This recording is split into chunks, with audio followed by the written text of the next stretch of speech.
is Ginger gone? Where is Ginger gone? I'm back!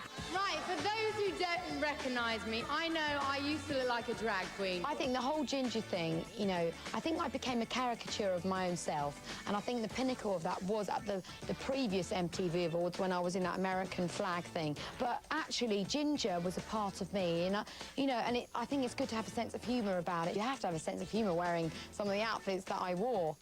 Geri's sense of humor wore thin almost a year ago when she made her disappearing act and vanished from the Spice Girls just before a concert in Oslo. I was in England when that whole Oslo incident happened. For God's sake. She's ill at the moment. She's very ill. But we want to say, tonight she will be there on stage with us anywhere. Her spirit will be there. I wasn't sick. Right, well, that was one of the things they said, right? I mean, was it a pretty sudden snap decision, or? Yes, it was. It was just one of those things when I felt like I was tested. Like, you know, someone put a card down in front of me and say, prove it. Prove that you mean what you say in the last, you know, 3 years that you said that you talk about girl power. Do you mean it? And yes, I do. If you do, then jump.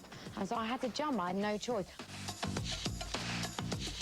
With her four supposed best friends now gone, the artist formerly known as Ginger took refuge from the media and from her own distorted self-image at her pal George Michael's house. She had nowhere to stay, basically, and called up and asked if she could stay at my house in Saint-Tropez.